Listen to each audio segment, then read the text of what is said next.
Good morning and Shabbat Shalom, everyone. This week's Torah portion has the famous story of Moshe Rabbeinu being told to speak to the rock to produce water for the Jewish nation, and Moses striking the rock and being punished and being told that he cannot enter into the land of Israel. And this is a story that the commentators have spoken about for 3,000 years since it occurred, trying to understand many questions. First of all, why didn't Moses listen to the commandment of God? And even if he didn't, why was he punished so severely? But there's a third question in this story. And that is when God tells Moses to go to the rock, God says, take your staff, kachet mavcha, and then v'dibartem el hasela, you should speak to the rock. And the question is, it almost seems like a setup. God tells him, take your staff, and speak to the rock. If he was meant to speak to the rock, why take your staff?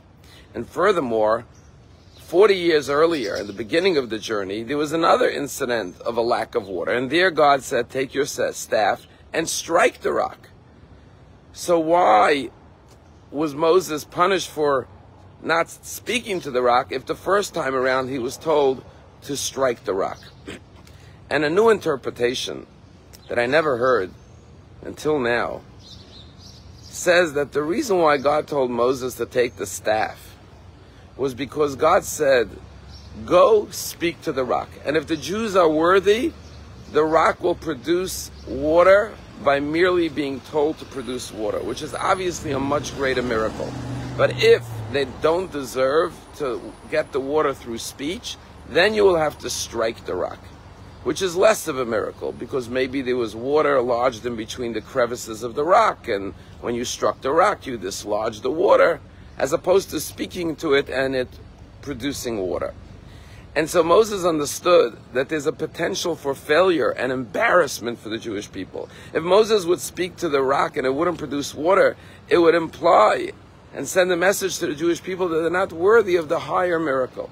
And therefore, to protect the honor of the Jewish people, Moses decides to take it on the chin and disobey God's command, even though it may result in a consequence for him personally, in order to protect the honor of the Jewish people. And therefore, he goes ahead and strikes the rock. But furthermore, during the 40 years, the water that was produced was in the merit of the sister of Moses, Miriam. Miriam had just died right before this incident, and therefore the water dried up. And therefore Moses says, if I produce water by speaking to the rock, it would imply that I'm on a higher level than my sister. My sister's merit only produced water through striking the rock. I could even produce it through speaking. And therefore, to protect the honor of his sister and her legacy and her memory, he decides to strike the rock, not to outdo his sister by producing water by speech. And based on these two interpretations, this story is an incredible story of Moses' sensitivity, love, and great honor for every human being, whether it's his sister or the Jewish nation. In 2014, tragically, 3 teenagers were kidnapped in Israel. Eyal Yifrach, Naftali Franco, and Gilad Shar. And tragically, I remember being in Israel in the summer of 2014, when the tragic news was announced that their bodies were found. We were there in Israel on a family trip, and we had gone with the community and we had dedicated a Torah scroll to an army base just a few miles away from where the boys were kidnapped. And we celebrated Uzziel's bar mitzvah there with the community. And then when the community left, the family stayed on. I'll never forget the night we were eating in a restaurant in Mamilla Mall, and suddenly the TV announced that the bodies of these 3 boys, Eyal, Naftali, and Gilad, were discovered. And everyone in the restaurant started to cry. The waiters were carrying trays of food, weeping. And suddenly the restaurant emptied out and everyone went home. The whole nation of Israel was grieving for these boys. And many stories were told about these 3 boys. And one was told over during the Shiva, the morning of Gilad Sha'ar.